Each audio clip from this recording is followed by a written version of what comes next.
It's time for a little comedy, a little content, and a lot of conversation. It's the Geno Jones Show, exclusively right here on YouTube. And now here's your host, Geno Jones. Hey, what's happening, everybody? Showtime! Geno Jones, showtime.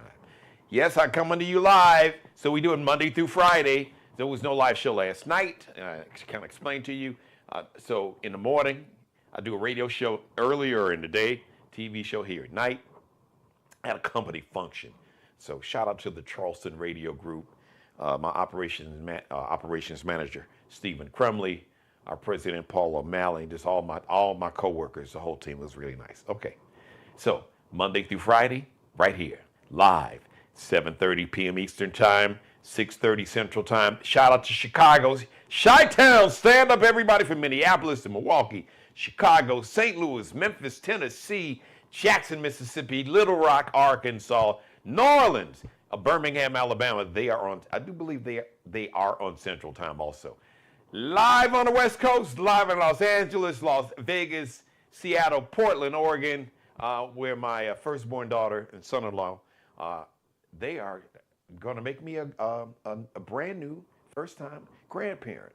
So I'm kind of, initially I guess I was kind of in shock, but I'm pretty excited about it. To little Hendrix Blue, Hendrix spelled with an X, Blue, B-L-E-U. Coming sooner than we thought. That's what I've been hearing. So anyway, everybody on the West Coast, 4:30 in the afternoon. Shout out to you. Shout out to my man Ken Wilson and all my West Coast people and the West Coast team. I appreciate everybody watching. Listen, the show is interactive. So for everybody watching me live right now, you see where it says live chat. You can jump in there, and if you got a question, you got a comment, you want me to shout you out, I got you. Geminis, it is your time to shine.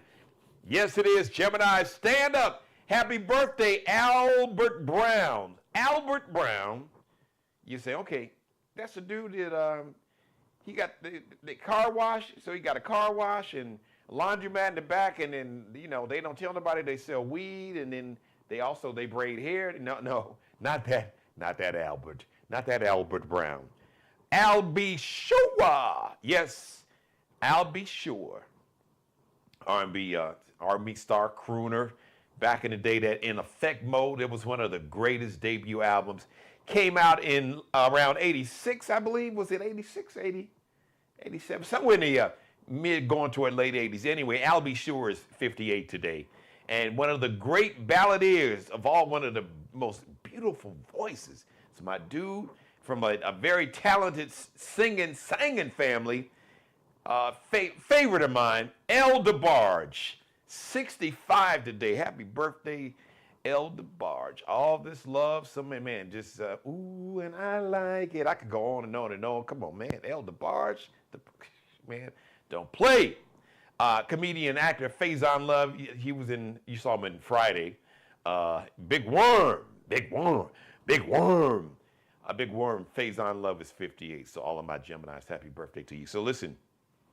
So tomorrow, we usually, it's like a funny Friday, but I am going to go back. I'm going to be talking, because there's so many angles, so many things to talk about. You've heard now, the whole world's heard the story.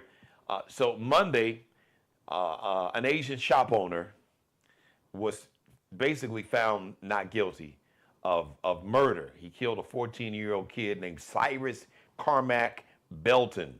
Shot the kid, and I've seen the video. As a matter of fact, the surveillance video, because all these retail places, just like people's home now they have security cameras, so you can get the security footage.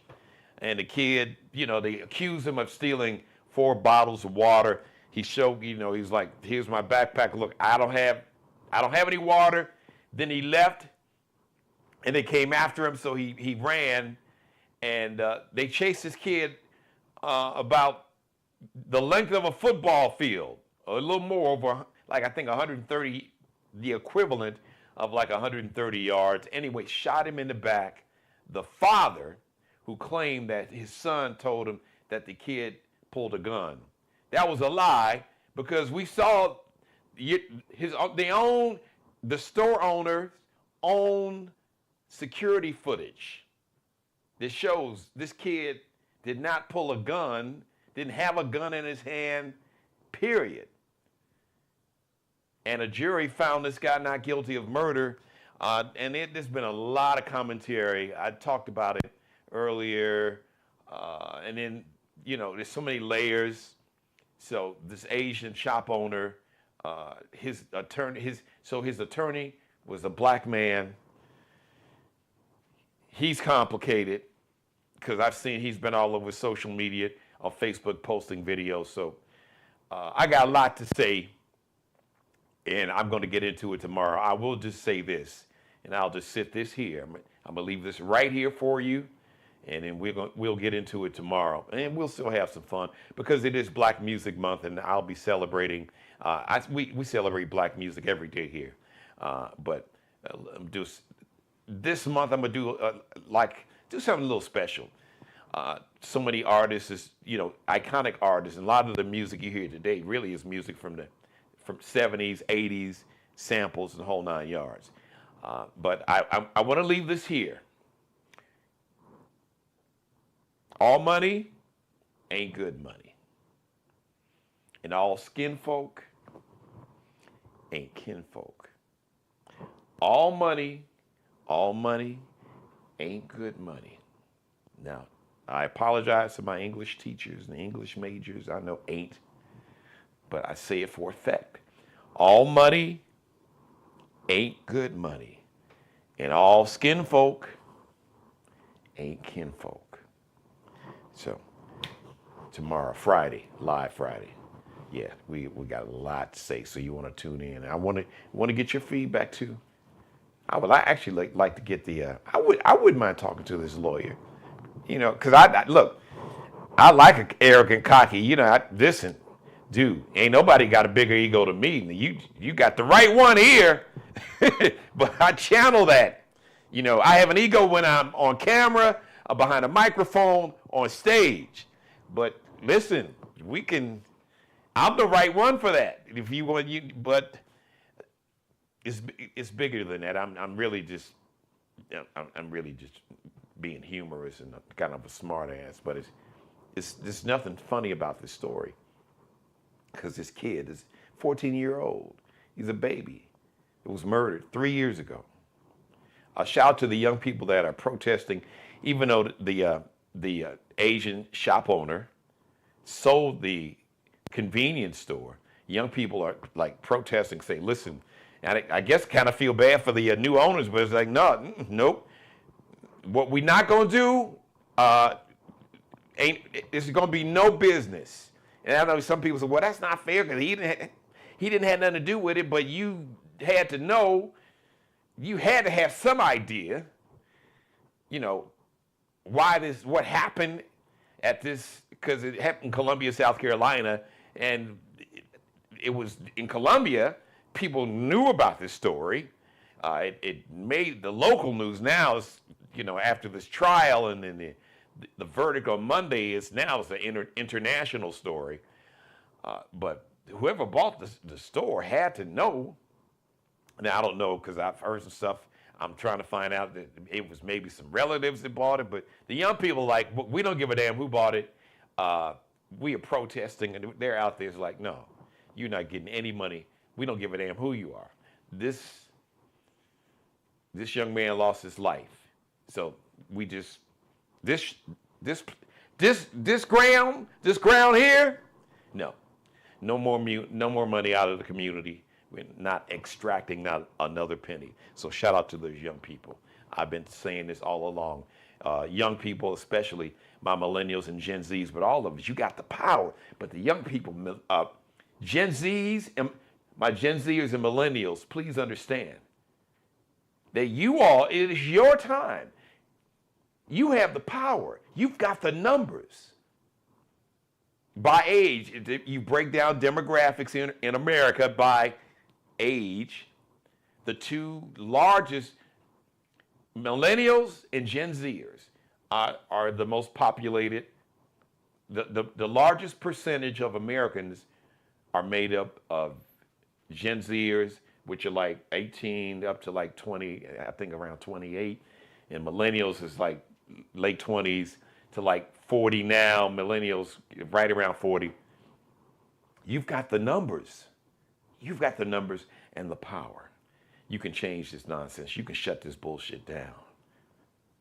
Got the power. Use it. All right. It's still election week. Early voting here in South Carolina. Friday is the last day of early voting, 8:30 a.m. until 5 p.m. So go to SC Votes, I believe scvotes.com or .org. I think it's .com. SC Votes, scvotes.com. You can type in your zip code. It'll let you know exactly. Well, actually, they have a list of places where you can go and early vote. Next Monday is election day. Don't wait until next Tuesday to vote. That's CP time, y'all.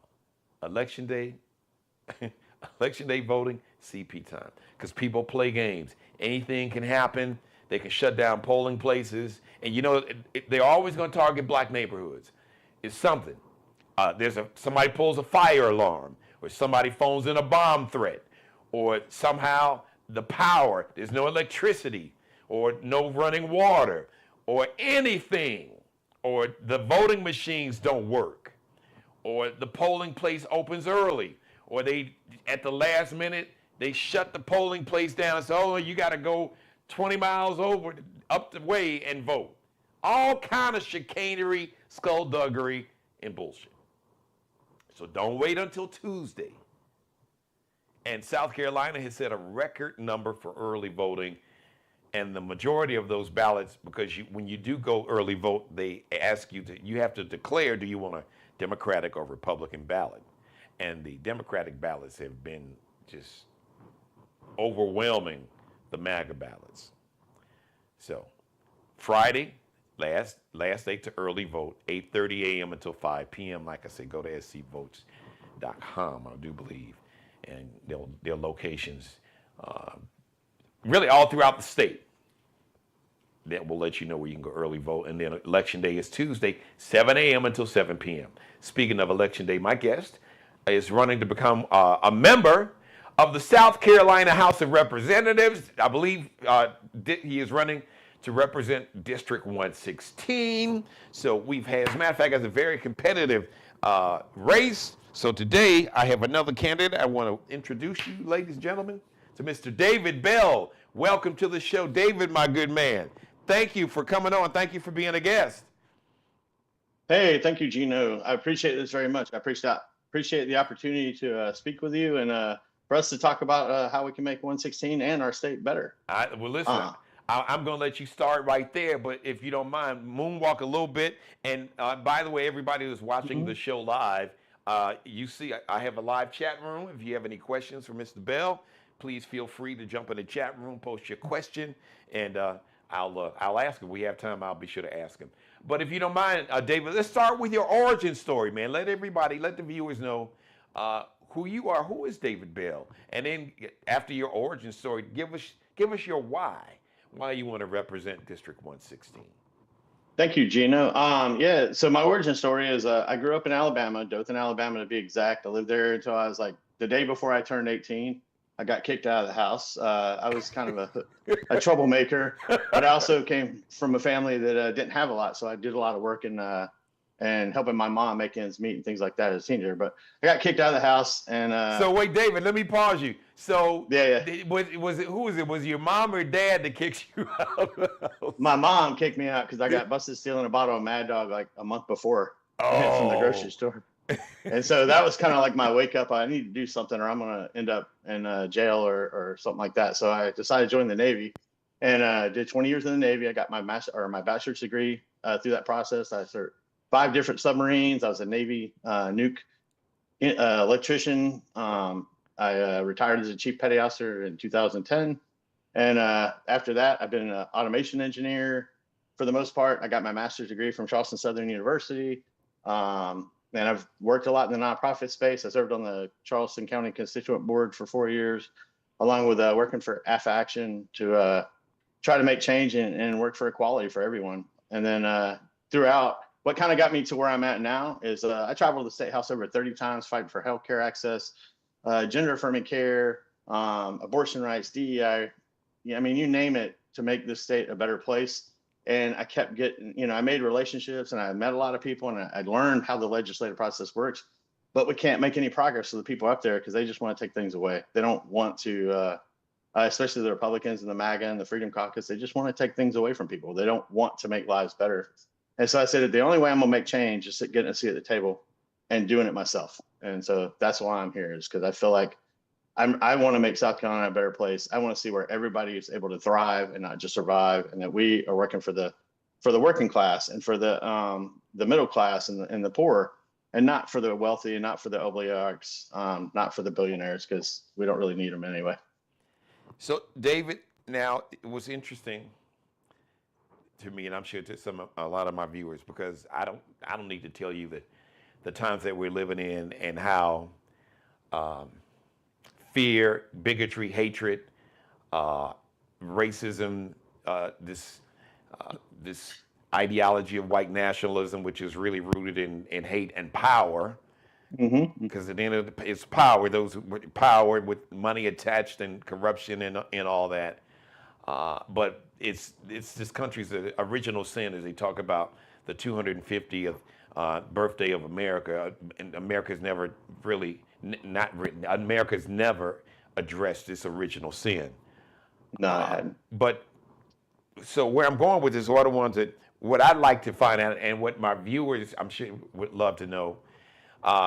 For a white man that grew up in Alabama, I worked in Birmingham. We are in the South, lived in South Carolina, and it is to your credit that it is clear that you can see our common humanity as humans. Yes, sir. Because yes, sir. we're living in a time now to where I tell people, forget the labels.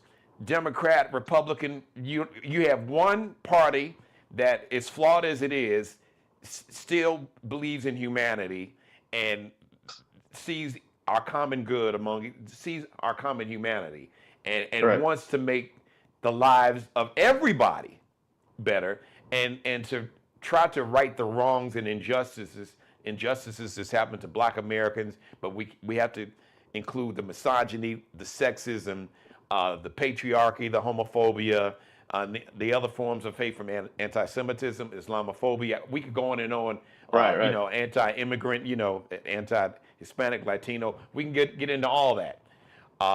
So how did you escape not being lured into the trap and the sickness of the racism and now this form of white nationalism, and then how this white Christian nationalism, which has nothing to do with Christianity at all or God, right. but it's been weaponized. How did you? Because I'm sure there were probably some members of your family you grew up who had racist attitudes. How did you escape that? And or was it an evolution to get to where you are now, to be able to see our common humanity? Because race it's made. Social scientists calls it a social construct. I call it it's a con. It was created for a small handful of people. Europeans created it to divide the working class. They called them peasants then, and they didn't care about poor Europeans. Europeans they didn't refer to themselves as white. They were Europeans. And the wealthy Europeans didn't give a shit about the poor or the peasants, as they call them. They didn't. So that's a whole nother monologue. But in this climate, I'm sure a lot of people say, well, how did this guy not, escape not being into this whole MAGA trap? You can tell your story better than I can. But it's something that I think is a conversation that we need to be honest and have, because there's a lot of, and it's unfortunate, but there's a lot of mistrust. It's unfortunate, and I'm not speaking for every Black person, but I can speak for enough. I've been Black nearly six decades now, and we're living in a climate now to where you really don't know. I mean, neighbors, because some people that we've had as neighbors, co-workers that we thought, just saw our common humanity, have flipped, and then they showed a different side. And so it's like, I don't really know who I thought I know. So I'll just let you speak to that. I mean, I have a pretty good origin story with it all. I mean, I'll make it as quick as we can. So when I was my parents were very racist growing up. They bragged about throwing watermelons and tomatoes at black people in the black parts of town, and they quit high school because they got integrated in 10th grade. So they gave up their education because of integration. And I heard that throughout my life. And then at 13, my dad and mom got divorced, and my dad took us to California for a year. And I was dropped in Richmond, California, and my dad wasn't very present, but I had a 9-year-old sister, and Richmond, California is just slightly north of Oakland, and the demographics are very similar. And so I went to a middle school that I was one of 7 white kids in a 700 kid class. I never got my butt beat, thankfully, but I had a really close friend through all that. His name was Tori, and I haven't heard from him again, but he was a black kid, and he was very, very poor. And at the time, I'd never lived in that much poorness until my parents, after they got divorced, and it was dealing with all that. But he took me through. He showed me the ropes. He showed me the subway or the BART trains. He showed me how to navigate. He took me to Oakland. I mean, he took me everywhere, and he took me in some of the roughest places that I'd ever been in that point. And he was just an amazing kid. And I wish I've tried to find him again, but I can't find him. But he helped me learn that black people are the same as we are. And I mean, it's still evolution, because in the Navy, you still kind of get some of it, even though it's very integrated, you still get racism around you and stuff like that. And I think what really kind of helped me with a couple of things in my adulthood were being on the constituent board. I did a lot of discipline hearings. I did a lot of discipline hearings for black kids and African-American kids. And you hear the things from white people like, oh, they just need to get their act together. They're just showing out, blah, blah, blah. But you don't realize that there's a lot of trauma in the background of all that. They've lost brothers. They've lost sisters to gun violence. They've lost family members. Their mom might work 3 jobs, or their grandma, which is even praise the grandma for doing what she's doing, but at 85 years old in a wheelchair is not keeping a 15-year-old very disciplined. And so I learned a lot more about your culture, to be frank, and it gave me a lot more empathy and sympathy. And as a person, I've grown with empathy and sympathy over the last 15, 20 years. So I have a trans kid too. My daughter really helped me learn all that. And so that was why I went to the State House so many times. And one of the times when we did the House hearing and we testified, I had 6 or 7 black men legislators stand up for me. Jermaine was one of them. Dr. Johnson was one of them, and fight for my family to keep these anti-trans bills from passing, even though they had no skin in the game, and they didn't have to, and they could have kept their mouth shut, and they didn't have to speak up, because it wouldn't have hurt their careers one way or the other. I mean, they're Democrat men, Christian men, and sometimes I know in the black community that even queerness can be ostracized, and they could have said nope. Yeah, but that right there, that was that kind of moment that I'm just I've been doing it all. I'm not thinking. I hadn't been thinking correctly, and I'm not going to tell you that I'm perfect with it. I still have moments where a thought pops in my head. I'm like, that is a horrible thought, and I need to push that down and not ever have that happen again. But from where I started to where I'm at now, I'm really happy with where I'm at. And I get that question, why should black people trust me and trust white people in general? Mm-hmm. I mean, I can't tell you why you should, because honestly, white people have not done the right thing. And they think that they're not racist. And I'm not trying to bash on white people, but you hear the comments and you hear the little microaggressions, and you're like, ah. And so you just kind of have to start. I do actually work with friends of mine when I hear things like that. I don't always say something right then, but I'll try to work things in to help them get it without it being attacking or even addressing it directly with them. I just, mention a situation or a story or something, and then I see that light come on with them. So I do try to help as well. But I can't tell you why I would, if I was a black person, I would ever trust a white person again, because we have been horrible. Well, David, first of all, I thank you for being open and honest and willing to have an honest conversation, because these are the kind of honest conversations that America needs to have. Yes, sir. Yes, sir. I agree. But because I'm listening to a couple things that were funny. One was that when you kind of joke, it's like, well, I never got my butt beat. But that is a narrative that was created by by people who were racist, who would wanted to create this sense of fear among quote unquote white people. When if you look at the violence, the history of violence in America, nobody's been more violent than you could make the argument. All the violence that was done to black people, but even especially with that, through slavery and stuff. But even with that, what I also find interesting is that, so people say, well, they want, they're afraid, they don't want their kids to learn all the evil things that certain white people did, the ones that were racist. Then one of my questions is, yeah, but do you also know they were also white people, since which is a made up construct, which is why, and it was blackness really was created out of whiteness, but if people understood why this whole system, because it's bigger than race, like I said, it's really a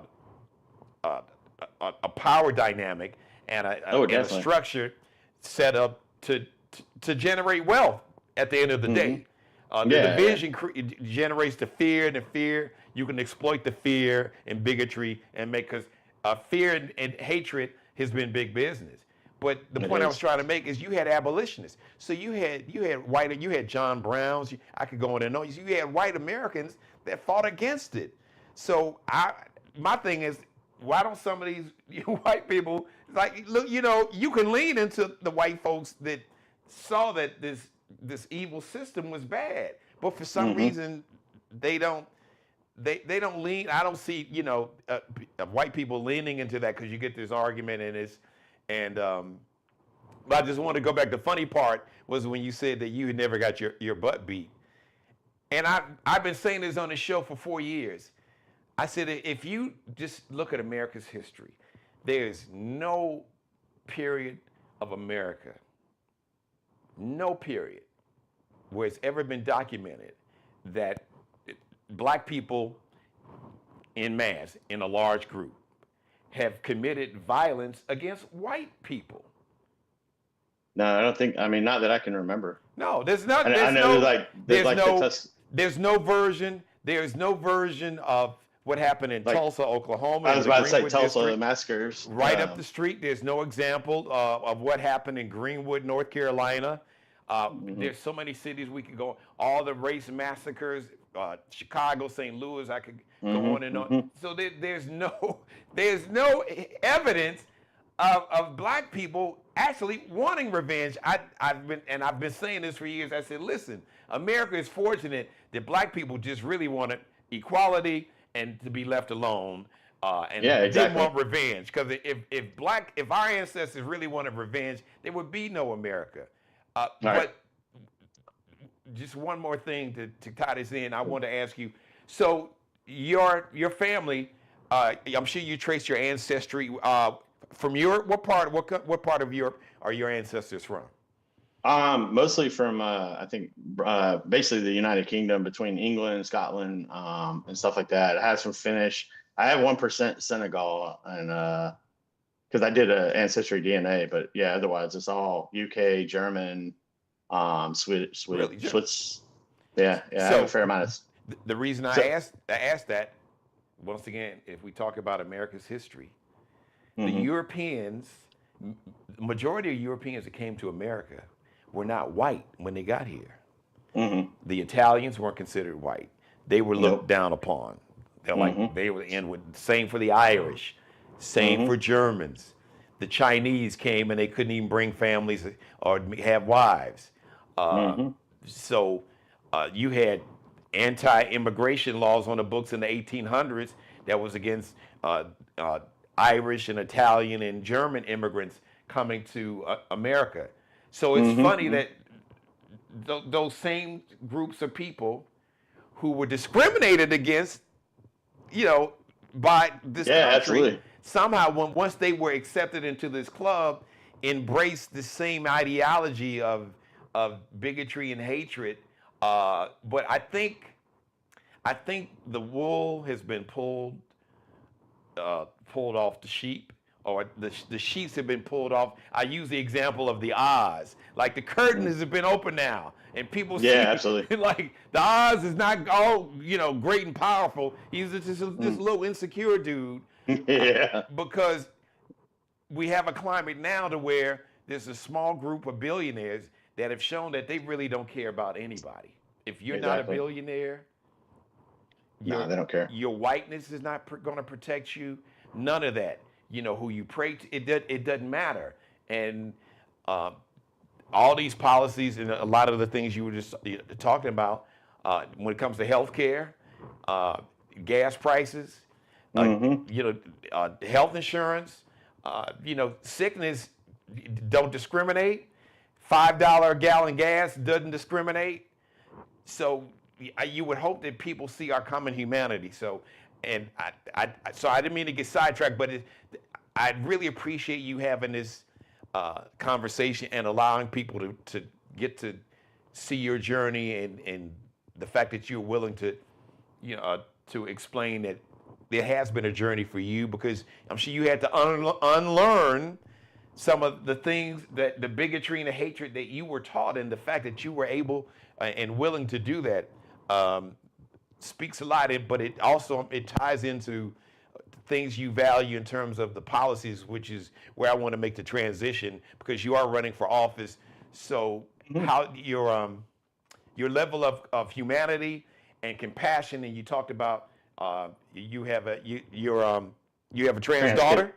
You having a trans daughter, how all that has definitely allowed you to, or helped you lean into your humanity even more, and how that will affect how you'll represent District 116 and the policies that you will fight for. And I'll let you speak to the policies and the priorities that you want to take up to Columbia.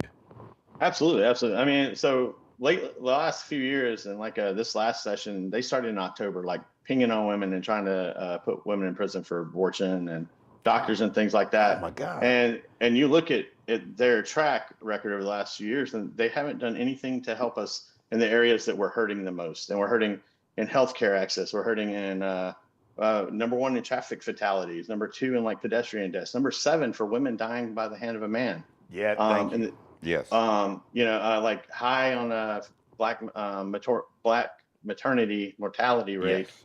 and infant losses during pregnancy. So we're not working. We're really bad on poverty. I mean, we're just bad on everything, and we keep taking things away. And I'm like, why aren't you guys working on healthcare access? Why aren't you working on our schools? And they go and do tax cuts this year, and they brag about the state income tax cut. But what they really did is just cut taxes for the wealthy. It's not cutting taxes on anybody else. I mean, yeah, in a middle class family making $150,000 a year, you might save like a few $100s, but it's really the tax break is at the top. It's not at the bottom. Yes. They even limited the earned income credit that South Carolina allows, which really kind of negated any tax cut you would give anybody that's below the poverty level. And I commented on Josh Kimbrell's post about how great this tax cut was. That was something I commented. So just like, but yeah, what I want to do getting up there is I have a lot of great ideas. Taxes are probably one of the biggest things we can do to help our residents right away.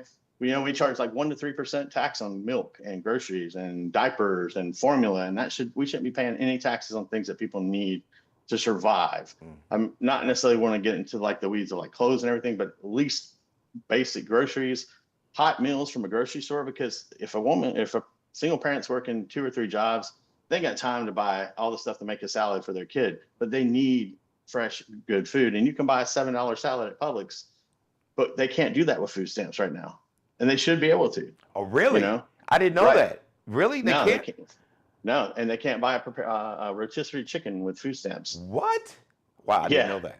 And so that was something I want to not tax those things. One, if we do have, if you're on assistance, you should be able to buy those things, because those are the things our families need. That no wonder if we want to get our families healthy too, we got to get them off pizza for every meal, because you can go to Little Caesars and buy 2 pizzas for $10. Who can argue that when you've got a family to feed? I mean, that's a great price, but it's also not healthy. So if we want to help them, we got to give them healthier choices. Healthcare, we need to get our Medicaid dollars back. We have like 300 to 500,000 people not on insurance. that also affects our rural hospital sustainability, because most of our Medicaid recipients are going to be probably more rural, and they're going to likely be middle class, but just above the poverty line. So they can't afford insurance, but they can't also not afford insurance. And it helps with the sustainability of those rural areas, because now you have more patients, so it supports the system, and it brings our healthcare costs for those of us that do have insurance. And it helps even entrepreneurs that might have to do their healthcare separately. Like I have a friend that's an attorney, and his healthcare premiums right now are $900 a month for him and his wife, and they're both in their mid-30s or mid to late 30s. I don't think they have a kid. $900 a month just to have healthcare, not even go to see the doctor. They're both, so that just is crazy to me that we're in this situation. Are they in the market? Is that through their job, or did they have? Were they part of the Affordable Care Act and? Yeah, ACA. And their premium shot up like I've been talking about that for a couple years now, or really over a year. When once this regime came in and they they took all that money from Obama, but we can spend $2 billion a day, keeping the Strait of Hormuz down, so we pay $5, and truckers can pay $6-7 a gallon for gas. Oh yeah, absolutely. And then education is my other big priority. And people are like, we talk about it as Democrats, like caring for other people and voting on more than just one issue voters. But when you look at it at the end of the day, if people don't have the basic necessities, they're going to vote for their economy first. And if they think that somebody's going to give them more money in their paycheck, they're going to vote for that. So how do you get people to be better is you give them a better head start with education. So we need universal pre-K for our kids. It doesn't have to be mandatory, but available.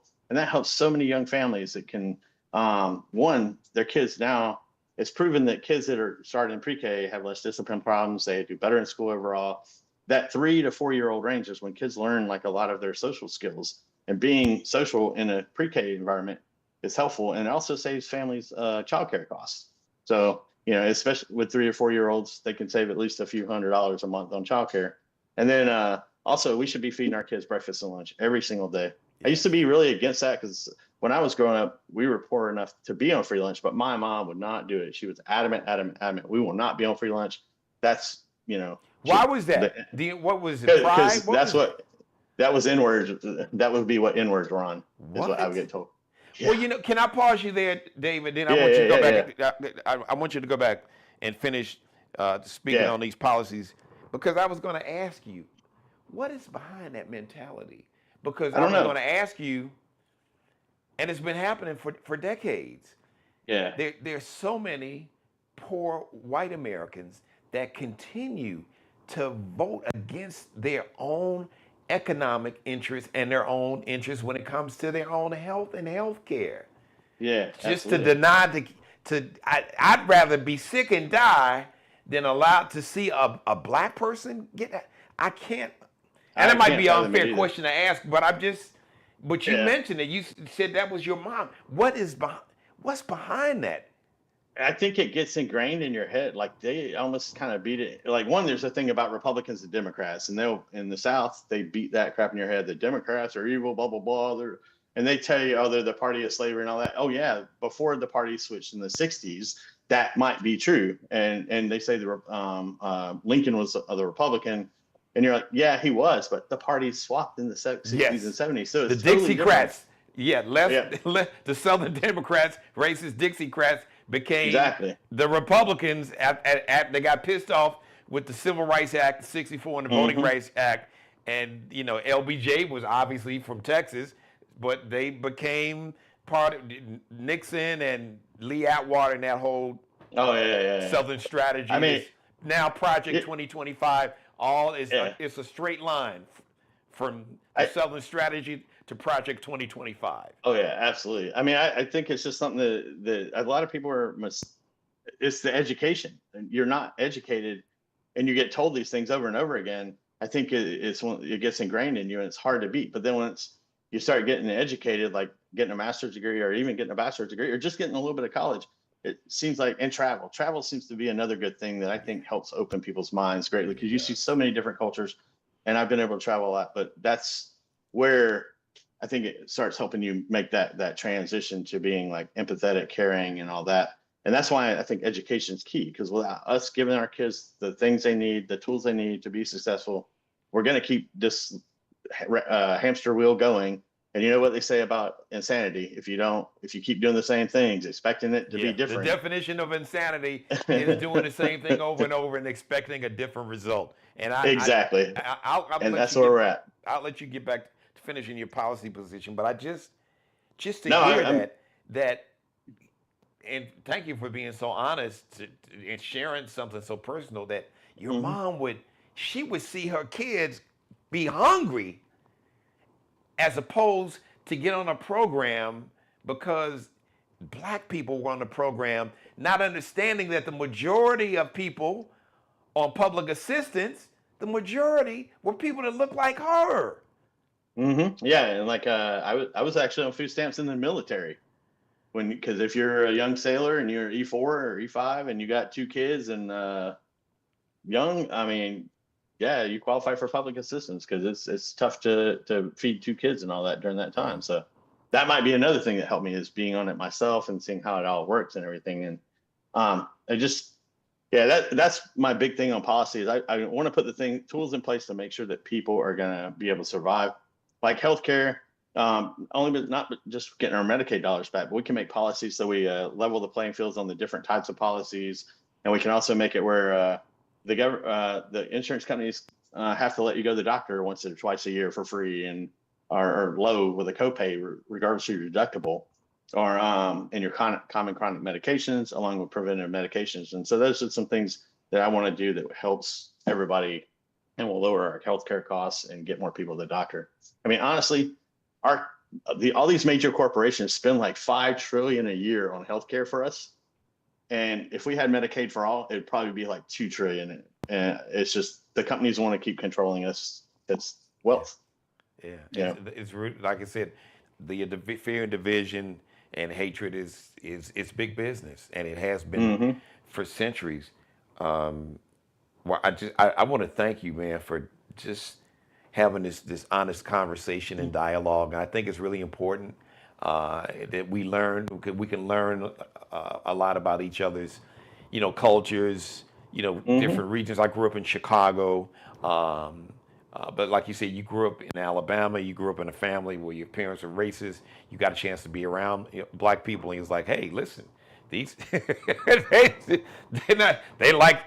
we like same kind of foods. They like to play sports. You got to see your common humanity." And I know that's the fear, because the people that are making money, that have made trillions over centuries,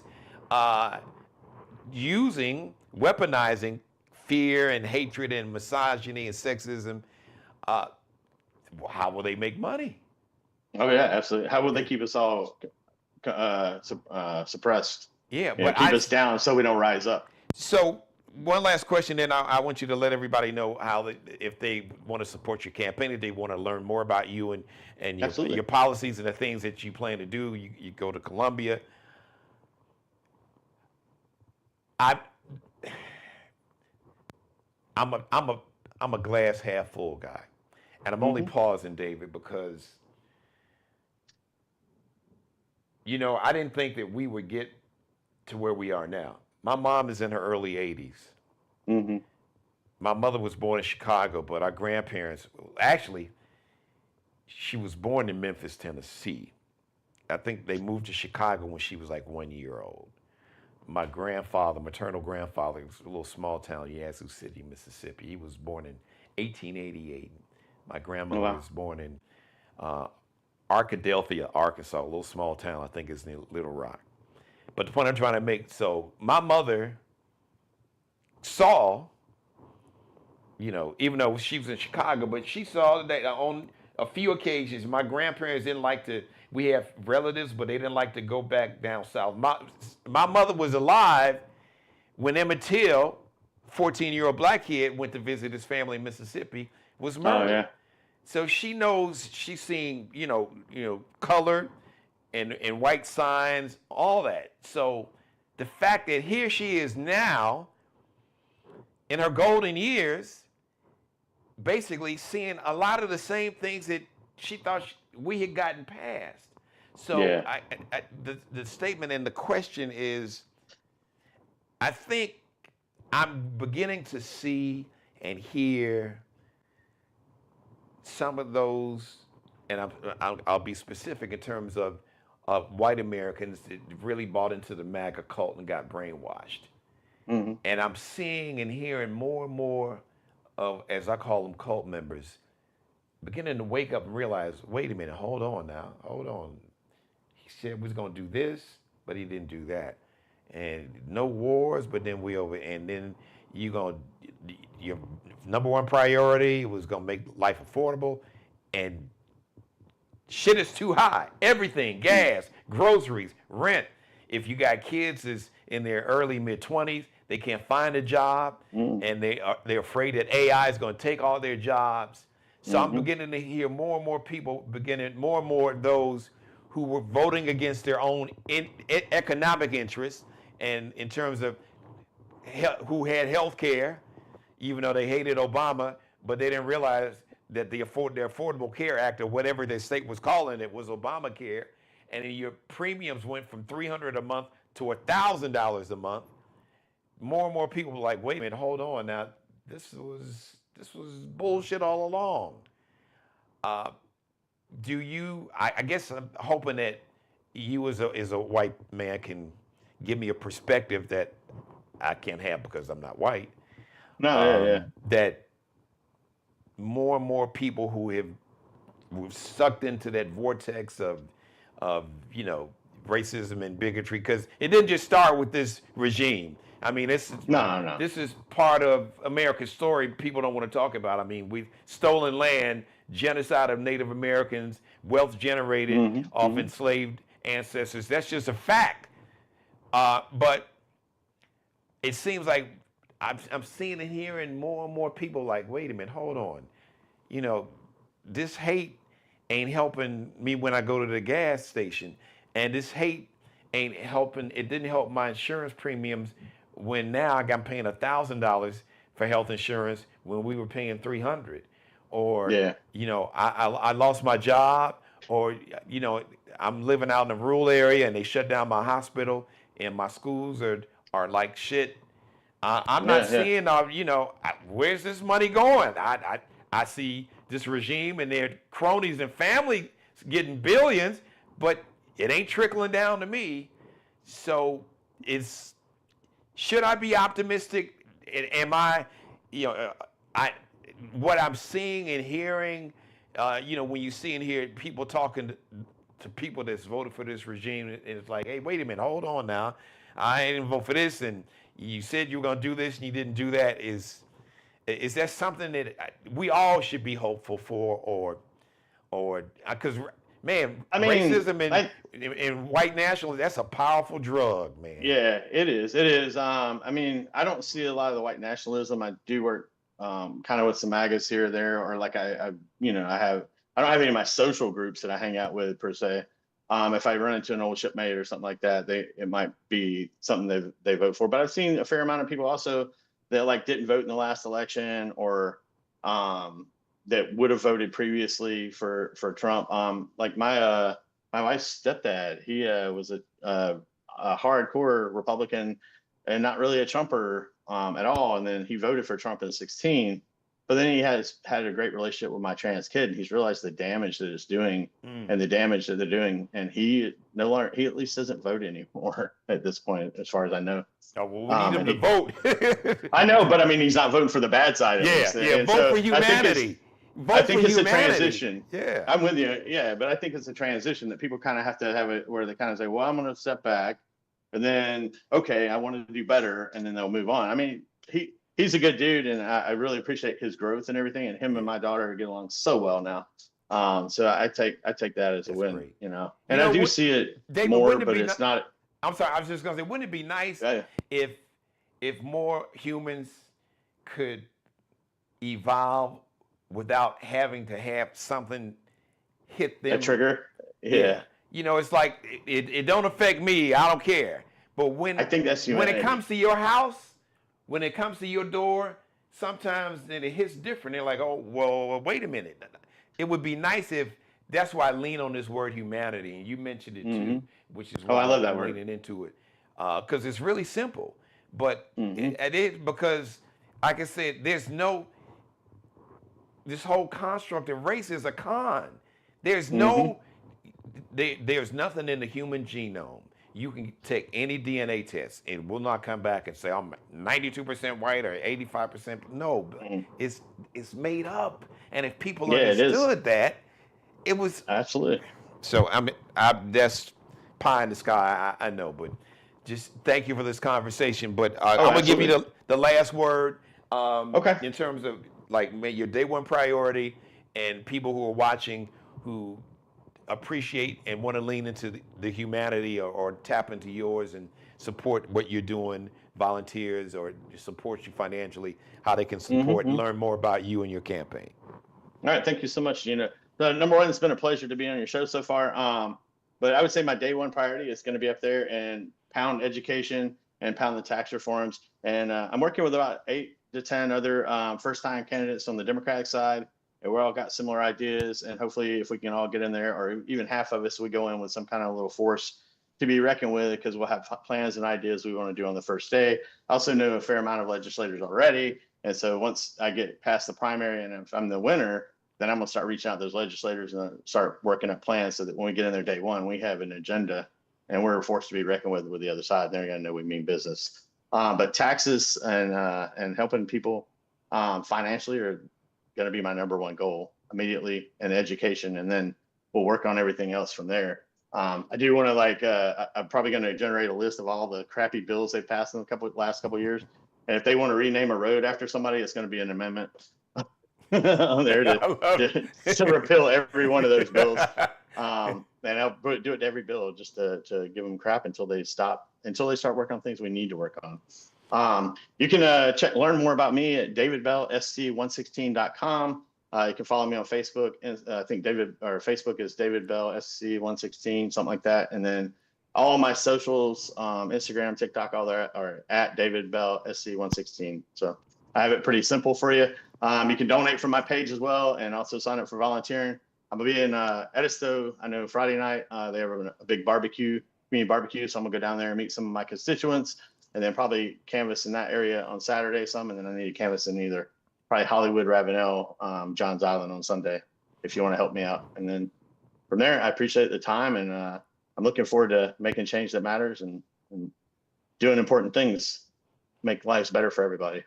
David, thank you for your time, and I'm very sincere when I say this, that I thank you just for an honest conversation and allowing us to and being willing to be vulnerable and to be honest and to reveal your common humanity and kind of kind of explain to us how you have gotten to where you are now.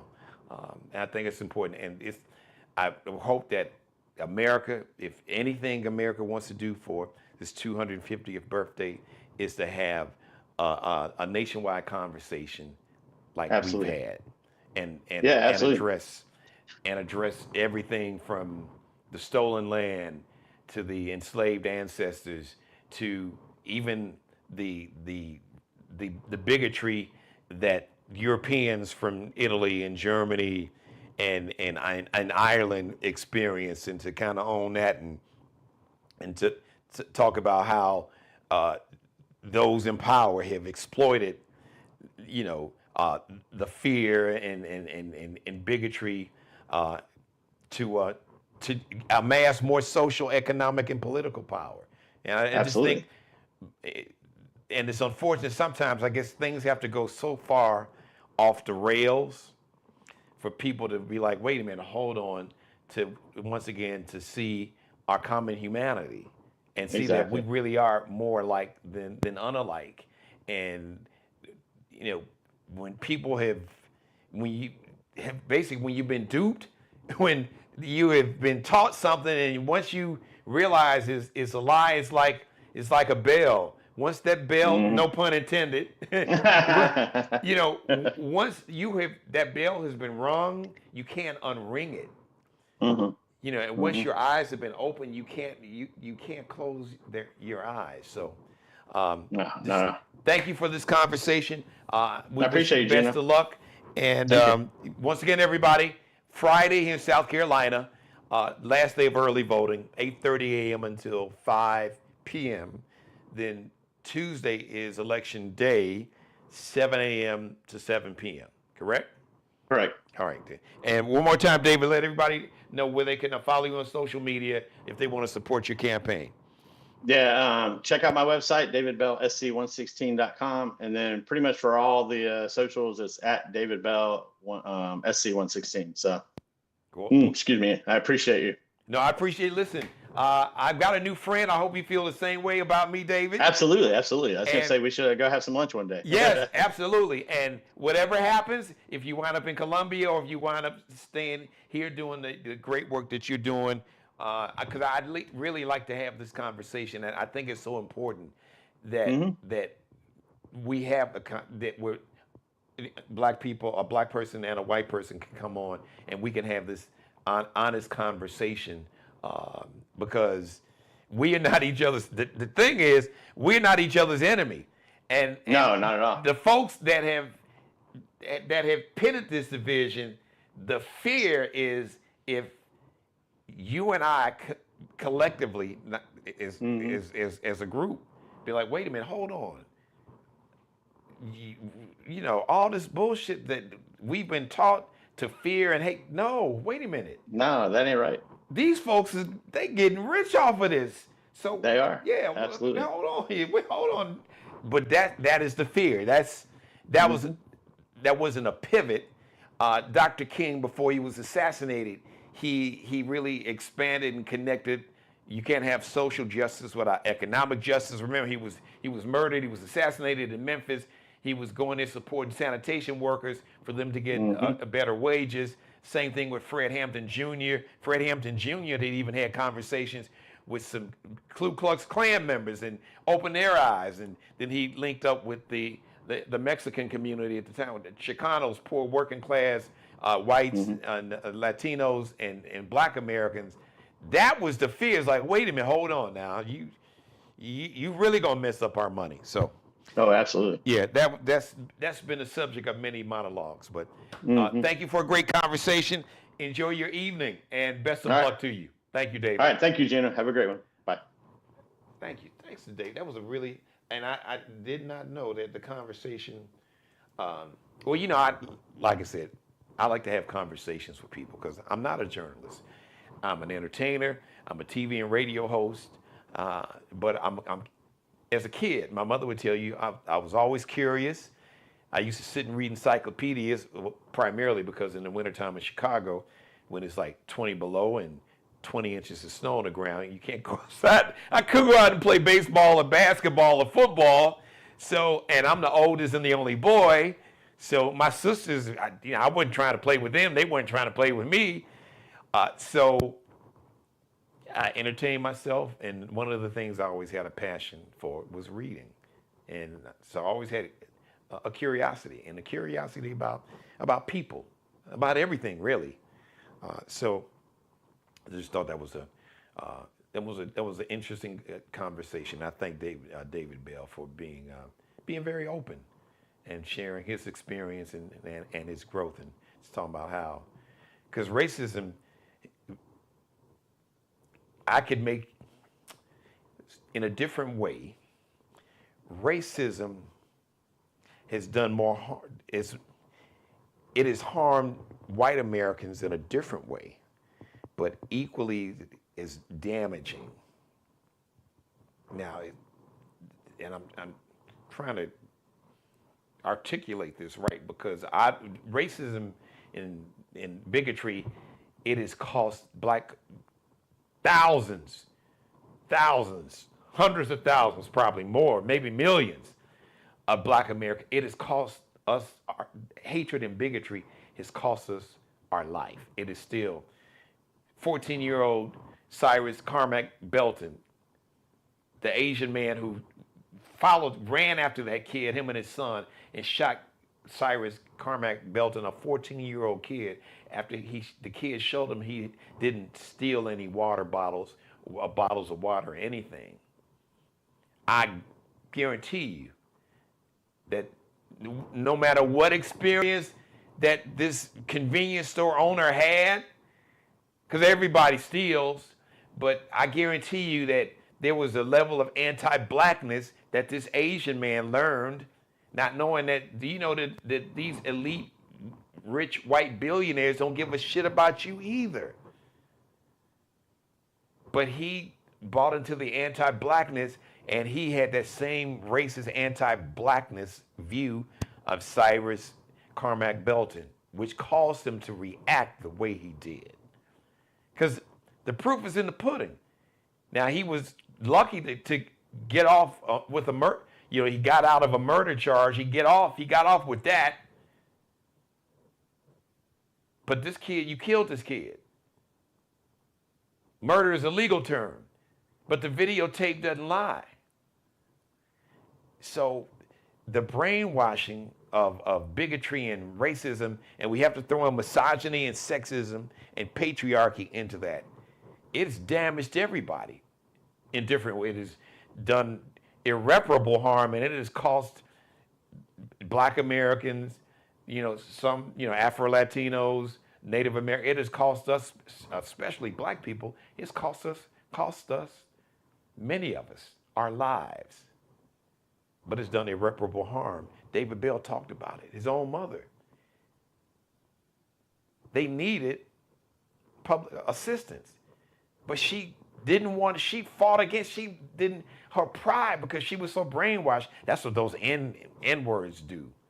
Not knowing that there's more white people on welfare, SNAP, public assistance than it was Black Americans.